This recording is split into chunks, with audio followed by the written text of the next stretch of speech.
माननीय सदस्य। Sir, can the minister provide specific details on the measures being implemented to ensure the integrity of the examination process and to prevent future incidents of paper leaks, including any technological advancements or additional security protocols? Given the recurrence of such issues, it is 70 times in 7 years. How does the minister plan to restore trust in the system? Honorable member has raised a question regarding question paper leak in last 7 years, 70 times. Sir, with full responsibility, I would like to submit in front of House, through you, sir, there is no evidence of paper leak in last 7 years in any numbers.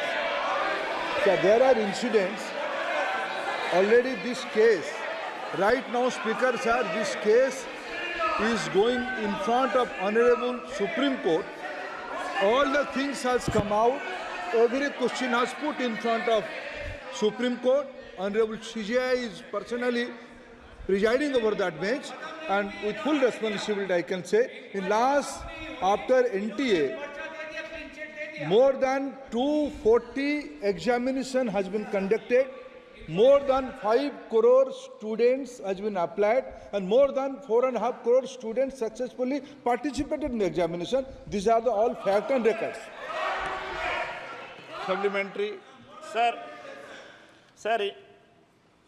in light of the severe breach in the examination process and the significant impact of over 24 lakh students, does the minister accept the responsibility for these failures? Given the gravity of the situation, the uphold accountability and integrity of the office, will the minister consider resigning? Speaker, sir, I am here on the mercy of my leader, Prime Minister, sir. So, whenever accountability comes, my government is collectively answerable to that. Sir, regarding anomalies and some information of malpractices, yes, Speaker, sir, in the out of 4,700 centers, only due to proactive approach of Bihar police, only in one place in Patna and surroundings points, there is an incident of anomaly. Central Bureau of Investigation is getting into the details. Some action has been taken. Nothing is when hiding, nothing. Everything is on record. Only singularly one incident is there. That is in around of Patna, and Bihar police and CBI are proactively taking action on that. This NEET is a problem which is being faced in all states, sir, especially in Tamil Nadu. We have been, from its inception, we have been objecting to NEET, and we have said that the decision to implement NEET should be given to the states, sir. The states should be allowed to decide whether NEET should be practiced in the individual states or not. Sir, we have asked a question if there is a proposal to scrap NEET, and that question is loaded with the deaths of so many students, sir. Starting from Anita, so many students have died because of this NEET exam, and they come out with a single line, sir. At present, there is no proposal to scrap the NEET UG examination. We probably should write it on their deathbed, sir. We should write it on the students' deathbed that the government is saying that we have no proposal to scrap this thing. Sir, in 2010, for the first time, this decision has been taken by the then government. Sir, everybody knows in 2010 who was in the government, who has supported this government. First time, in the 2010, this decision has been taken. Subsequently, twice, this issue has been raised in front of Honorable Supreme Court.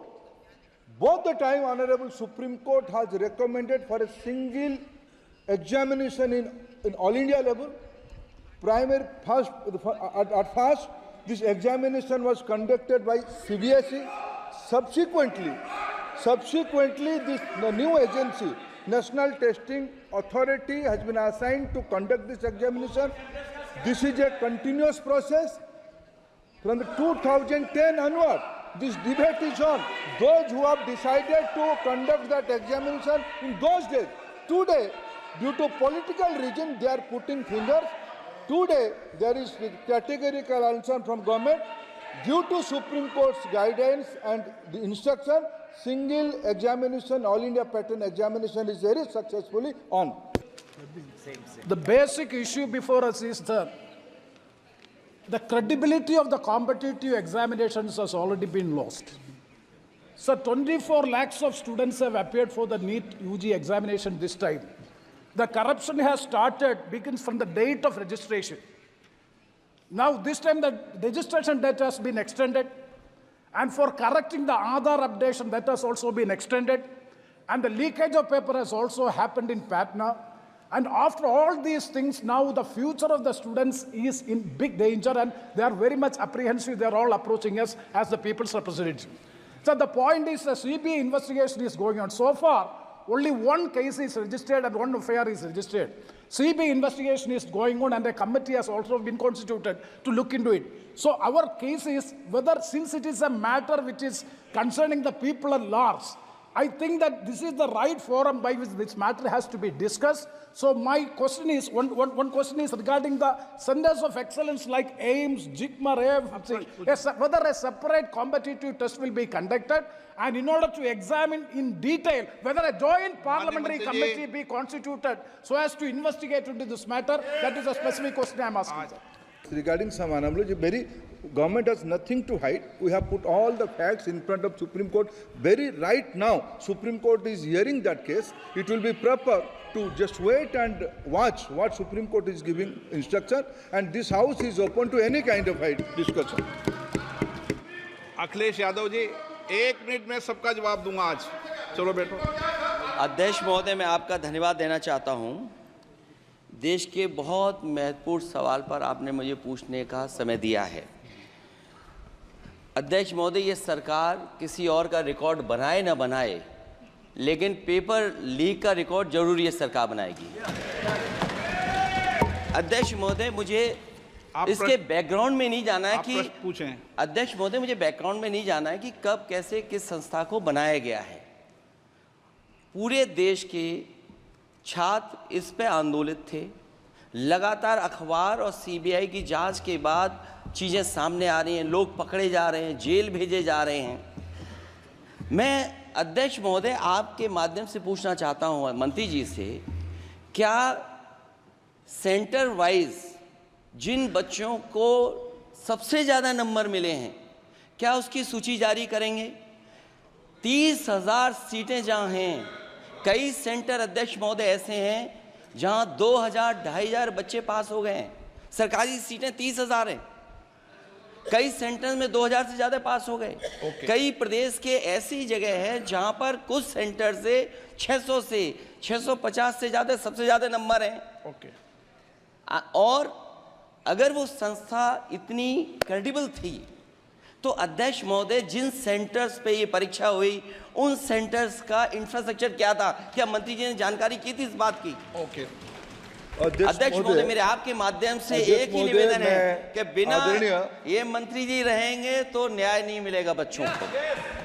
अध्यक्ष महोदय, आदरणीय अखिलेश जी की प्रश्न का मैं विनम्रता से उत्तर देना चाहूँगा कि अभी सुप्रीम कोर्ट में जो चल रहा है केस, सुप्रीम कोर्ट ने ऑर्डर दिया पूरा विद्यार्थियों की सूची को वेबसाइट में उपलब्ध करा दो. सर, पिछले 3 दिन से देश भर की सारे विद्यार्थियों की लिस्ट पब्लिक डोमेन में उपलब्ध है. ये सारा चीज़ खुले पे है और कई प्रकार की तर्क आ चुका है. सर, मैं एक अभी उसमें केरल के विद्यार्थी भी अच्छे किए हैं. क्या हम ये कहेंगे भी वहाँ भी कुछ गड़बड़ी हुई थी? ऐसे आरोप करना, मैं देश की ग्रामीण इलाका, देश की एसटी एससी इस बार सबसे अच्छा परफॉर्मेंस करने वाले देश की एसटी एससी ग्रामीण बैकग्राउंड आर्थिक पिछड़े लोगों की है. क्या हम उनकी मेधा को हम चुनौती देते हैं? और बाकी रहा क्वेश्चन पेपर लीक की, सर मैं शुरू से मेरा एक स्टैंड रहा, राजनीति नहीं करना, लेकिन अखिलेश जी जब वहाँ दायित्व में थे उस सुबह की, सर सारे सूची है कितने बार उत्तर प्रदेश में क्वेश्चन पेपर लीक हुए हैं. राहुल गांधी जी, आप प्रश्न पूछना चाहते हैं? Speaker sir, it's obvious to the whole country it's obvious to the whole country that there is a very serious problem in our examination system. This is not just a question of NEET, it is in all the major examinations. Now, the minister has blamed everybody except himself, right? I don't even think he understands the fundamentals of what is going on here. आप प्रश्न क्या है आपका? आ रहा हूं sir ये मैं question को सेटअप कर रहा हूं। इसलिए प्रश्न पूछ रहे हैं। the issue is that there are millions of students in this country who are extremely concerned at what is going on and who are convinced that the Indian examination system is a fraud. That is what is at stake here. Millions of people believe that if you are rich and if you have money, you can buy the Indian examination system. And by the way, and this is the same feeling that the people in the opposition have. And that is why we are asking some very simple questions to Honorable Minister. Number one, as this is a systemic issue, what exactly are you doing to fix this issue at a systemic level? Yes. That's the first question. आप short में जवाब देना please. अध्यक्ष महोदय, मेरे जो शिक्षा है, मेरे जो संस्कार है, मेरे जो सामाजिक जीवन है, मेरे को मेरे राज्य की, मेरे सूबे की जनता की स्वीकृति मिली है। मैं किसी की, मेरे बौद्धिक और मेरे संस्कार की सर्टिफिकेट मेरे को सारी सदन में किसी से नहीं चाहिए। देश की प्रजातंत्र में चुन के मेरे नेता प्रधानमंत्री मोदी जी को प्रधानमंत्री की भूमिका दिया है। मैं उनकी निर्णय से यहाँ उत्तर दे रहा हूँ सदन को। बाकी ये कहना चिल्लाने से सच झूठ नहीं हो जाएगा साहब। ये जो कहा गया देश की अभी की एग्जामिनेशन सिस्टम रबिश है सर, इससे दुर्भाग्यजनक बयान देश की नेता प्रतिपक्ष का कुछ नहीं हो सकता है सर। मैं कठोर शब्द से इसको निंदा करता हूं। बाकी रहा, मैं सर आपके सामने, आपके माध्यम से देश के सामने सर एक तथ्य रखता हूं सर। जिन्होंने रिमोट से सरकारें चलाई है, 2010 में 3 बिल आया था सर शिक्षा सुधार के लिए। उन्हीं की पार्टी के नेता आदरणीय कपिल सिब्बल साहब 3 बिल लाए थे। उसमें से एक बिल था एजुकेशन, उसमें एक बिल था prohibition of unfair practice bill 2010, जिसकी उद्देश्य एजुकेशन इंस्टीट्यूशन में माल प्रैक्टिस को बंद करना। सर मेरे सरकार की हिम्मत है, अभी हमने पब्लिक एग्जामिनेशन की रेगुलरिटीज में बिल लाए, कानून बनाए। क्या मजबूरी था कांग्रेस पार्टी की, क्या मजबूरी था नेता प्रतिपक्ष की? उन्होंने उस बिल को उल्टा किया, किसके दबाव में उल्टा किया? क्या निजी मेडिकल कॉलेज की दबाव में, उनकी घूसखोरी की दबाव में उन्होंने उस बिल को उल्टा किया था? सच सुनने की सामने नहीं है। ये मैं किसी की विद्वता में प्रश्न नहीं उठाता हूं, लेकिन सच 2010 में शिक्षा सुधार की बिल उन्हीं की सरकार ने लाया था, दबाव में उन्होंने उल्टा किया। ये हमको प्रश्न पूछते हैं। एक मिनट प्लीज, मैं सबको मौका दिया, सबको मौका दूंगा। एक मिनट माननीय सदस्यगण, विषय महत्वपूर्ण था, मैंने सबको अलाउ किया,